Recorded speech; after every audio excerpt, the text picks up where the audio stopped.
Some of these will make instant sense to you. Others might look like relics from a forgotten museum. But if you grew up in Britain between the 1950s and the 1980s, every single one of these images carries a story. A 3-channel television. A bulky television set with thick glass, wooden casing, and 2 heavy rotary dials on the front. BBC One, BBC Two, and ITV were your only real options, and choosing between them felt important. When the picture went fuzzy, someone had to stand behind the set and carefully adjust the aerial while another person shouted instructions from the sofa. There was no remote control, no menu, no rewind. When broadcasting ended at night, the screen simply went quiet. The Radio Times on the coffee table. The Radio Times sat permanently on the coffee table, pages slightly curled at the edges. Families studied it carefully, circling programs in biro and planning the week ahead around favorite shows. If something clashed, you had to choose. There were no recordings in the early days and no second chances. Missing a program meant waiting patiently for a repeat that might never arrive. A cream rotary telephone. The rotary telephone was heavy, solid, and impossible to ignore. It usually lived in the hallway, perched on a small table. Dialing required patience, as each number spun back slowly with a soft, mechanical whir. If someone else needed the phone, they simply stood nearby and waited. There was no privacy, and certainly no wandering into another room unless the cord stretched that far. The Yellow Pages. The Yellow Pages was thick, weighty, and absolutely essential. Every local tradesperson and takeaway was listed inside. If you needed a plumber, you flipped through the pages, scanning columns of small print. You hoped you guessed the spelling correctly and that the number hadn't changed. It was the internet before the internet, but entirely made of paper. A red telephone box. The red telephone box stood proudly on British streets, instantly recognizable from a distance. Inside, the air smelled faintly metallic and damp, and the phone swallowed coins with a satisfying clunk. Glass panels were often scratched with initials and phone numbers. On rainy days, it offered brief shelter while you dialed carefully and listened for the steady ringing tone. A Formica kitchen table. The Formica kitchen table had chrome edging and slightly squeaky legs. It was the center of the home, where tea was served, homework was completed, and birthday cakes were sliced. The surface was easy to wipe clean, which was fortunate given how much happened on it. Every scratch and mark told a small story of family life unfolding around it. An avocado-green kettle. The avocado-green kettle defined the British kitchen of the 1970s. It matched the toaster and sometimes even the fridge. It boiled loudly and reliably, often lasting for decades without complaint. The color felt bold and modern at the time. Today, it feels like a snapshot of an era that embraced earthy tones without hesitation. A pyrex dish with brown floral pattern. The brown floral pyrex dish appeared at nearly every family meal. It held shepherd's pie, lasagna, or fish fingers and chips. The pattern faded gently over the years, but rarely chipped. It moved from oven to table without ceremony, becoming part of everyday routine. Its weight and warmth made it feel dependable. A biscuit tin full of sewing supplies. The biscuit tin promised sweetness, but often delivered sewing needles instead. Decorated with cheerful images of shortbread, it sat quietly in cupboards. Opening it revealed spools of thread, spare buttons, safety pins, and a measuring tape. It was a small disappointment for children and a practical necessity for adults. Bird's custard tin. Bright yellow and unmistakable, the Bird's custard tin meant pudding was coming. The powder inside transformed with hot milk into thick, comforting custard poured generously over sponge cake. The smell alone filled the kitchen with anticipation. It was simple, inexpensive, and completely reliable. Angel Delight Sachets.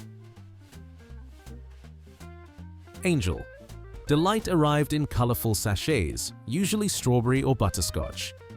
Mixed with milk and whisked into a fluffy dessert, it felt almost magical. The texture was smooth and airy, and the bowl was often scraped clean. It required no baking and very little effort, which made it a household favorite. Findus Crispy Pancakes. Findus Crispy Pancakes emerged from the oven golden on the outside and dangerously hot inside. The filling, whether cheese or beef, always retained heat longer than expected. Children learned quickly not to bite too soon. They were quick, convenient, and unmistakably part of British freezer culture. Smith's Crisps with the blue salt packet. Opening a packet of Smith's Crisps revealed a tiny blue sachet of salt inside. You tore it open and sprinkled it yourself before shaking the bag vigorously. It felt interactive and oddly satisfying. The crisps were plain until you made them otherwise, giving you small but meaningful control over flavor. A school milk bottle crate. Rows of small glass milk bottles sat in wire crates outside classrooms. Each had a silver foil top that you pierced with a straw. In winter, the milk was icy cold. In summer, slightly warm. It was part of the school day, whether you liked the taste or not. Blackjacks and fruit salads. Blackjacks and fruit salads were penny sweets wrapped in bright paper. They stuck to your teeth and lasted far longer than expected. Bought carefully from the corner shop, they represented freedom and small financial independence. Each sweet felt like a reward earned with saved coins. A glue pot with flat brush. The glue pot sat on classroom tables filled with thick white adhesive. The flat brush was stiff and never quite clean. Children dipped and spread glue carefully across paper, sometimes using too much. The smell became permanently associated with art lessons and handmade projects. Plimsolls in a drawstring PE bag. Black canvas plimsolls with elastic sides lived inside drawstring PE bags. Your name was written inside in marker pen to prevent mix-ups. They offered minimal support but were mandatory for indoor sports. The smell of rubber soles and varnished floors accompanied every lesson. Action Man. Action Man stood proudly in many British bedrooms. With gripping hands and removable outfits, he could become a soldier, explorer, or secret agent. Accessories were often misplaced, but the figure endured. Owning one felt like holding a miniature hero in your hand. Scalextric on the living room floor. Scalextric tracks stretched across living room carpets, looping around furniture legs. Small electric cars raced at surprising speeds. Press the trigger too hard and the car flew off the bend.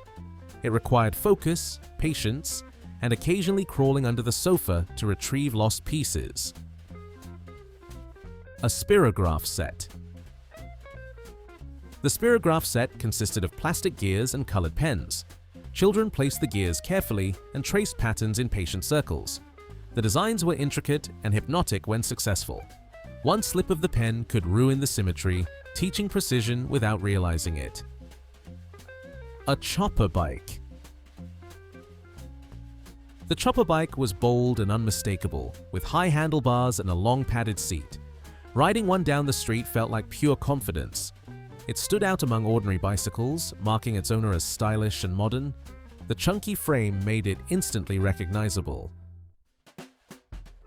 A glass bottle of Tizer. Tizer came in heavy glass bottles that had to be returned for deposit. The bright red drink fizzed energetically when poured. It was sweet, colorful and slightly rebellious compared to plain lemonade. The clink of bottles in a crate signaled a party or special occasion. Wagon wheels. Wagon wheels were large chocolate-covered biscuits with marshmallow and jam inside. They felt enormous in small hands, even if memory has exaggerated their size. Unwrapping one was part of the ritual. The combination of textures made them uniquely satisfying. A Ribena bottle. Ribena was dark purple syrup diluted with water in varying strengths. Some preferred it pale and subtle, others almost black with sweetness. The bottle lived permanently in the fridge. It stained glasses and occasionally clothing, leaving unmistakable evidence behind. A Gascachel with orange glow. The wall-mounted gas heater emitted a steady orange glow on cold evenings. Its gentle hum and faint warmth defined winter indoors. Families gathered nearby for comfort. It was not central heating, but it felt sufficient at the time. A hot water bottle. A rubber hot water bottle filled from a whistling kettle was slipped between sheets before bedtime. Often wrapped in a knitted cover, it provided simple warmth. It required care to fill safely. On cold nights, it was a small but essential comfort. Net curtains. Net curtains filtered daylight into soft patterns across carpets and furniture. They allowed light in while preserving privacy from passers-by. Almost every house on the street had them. Their delicate patterns became part of the background of daily life. Plastic sofa covers. Transparent plastic covers protected good furniture from spills and wear. They crinkled loudly when you sat down and felt slightly sticky in summer. Despite the discomfort, they preserved sofas for years. Protection mattered more than comfort. A telephone bench. The telephone bench combined a small seat with a shelf for the phone and a space underneath for directories. It lived in hallways and served as the designated place for calls. Conversations were anchored there. Messages were scribbled beside it. An airing cupboard. The airing cupboard housed the hot water tank and shelves of warm towels. Opening the door released a comforting wave of heat and the faint scent of soap. Clothes dried gently inside. It was a quiet but essential feature of many homes. A milk bottle on the doorstep. Glass milk bottles appeared early each morning on doorsteps. Topped with foil caps, they sometimes attracted curious birds. They were collected before breakfast and returned empty the next day. It was a small daily ritual. A coin-operated gas meter. The gas meter required coins to keep the heat in running. If it ran out, so did the warmth. Families kept change nearby for this purpose. It was a direct and visible link between money and comfort. A paper fish and chip bag. Fish and chips arrived wrapped in paper, grease slowly soaking through. Vinegar was shaken generously over thick chips. You ate them outdoors or in the car. The smell lingered long after the meal ended. A penny sweet display. Glass jars filled with colorful sweets lined the counter of the corner shop. Children pointed carefully and counted coins twice. Every choice mattered. The shopkeeper measured out each sweet with quiet patience. A metal cash register. The metal cash register featured heavy keys and a loud bell when opened. Each sale ended with a satisfying mechanical ding. The drawer slid out abruptly, revealing neat rows of coins. It felt solid and permanent. A CRT test card. When television broadcasting ended, the CRT test card filled the screen. It signaled the official end of the evening. There was nothing else to watch. The house gradually fell quiet. A VHS tape with handwritten label. VHS tapes recorded favorite programs and Christmas specials. Labels were written by hand. If you recorded over something important, it disappeared forever. Rewinding took patience and a little mechanical faith. BBC CFAX. CFAX delivered headlines and football scores in blocky, colorful text. Pages loaded slowly, one after another. It felt modern and futuristic at the time. Today, it appears charmingly simple. A metal slide. The playground slide was metal and unforgiving. It was icy in winter and scorching in summer. Climbing the ladder felt like a test of bravery. Sliding down felt like victory. Brown and orange wallpaper. Bold swirls and geometric patterns covered entire rooms. The colors were unapologetically strong. They reflected the taste of the time without irony. Today, they feel unmistakably retro. China dog ornaments. Small ceramic dogs sat neatly on mantelpieces. They faced forward in perfect symmetry. They were decorative, delicate, and rarely touched. Every home seemed to have at least one pair. A whistling kettle on a gas hob. The kettle sat directly on the gas hob and whistled when water boiled. You listened carefully for the rising pitch. There was no automatic switch off. Attention mattered. The clangers.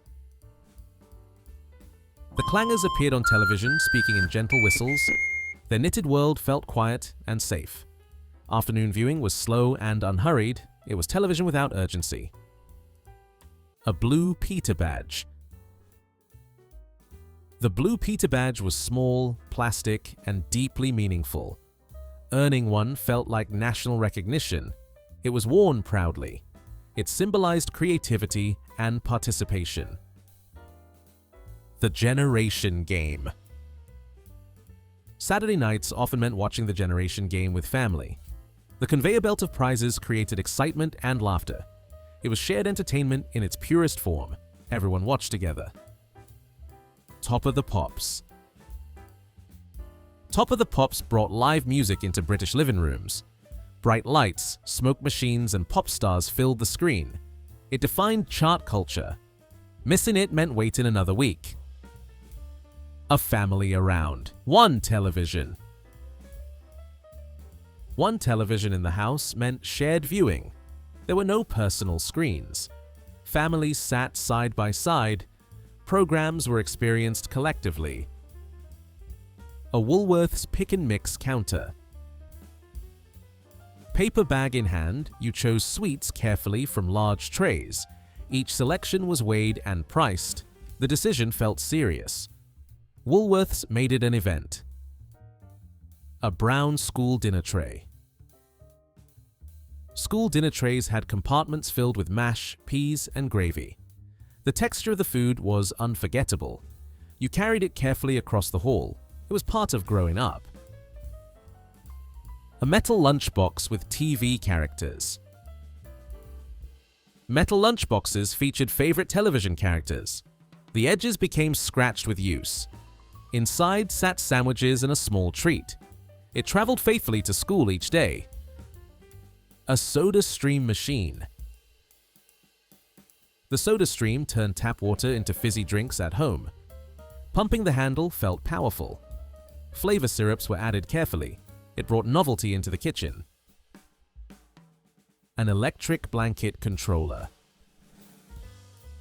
The electric blanket controller had numbered settings and a glowing indicator light. It felt slightly mysterious and powerful.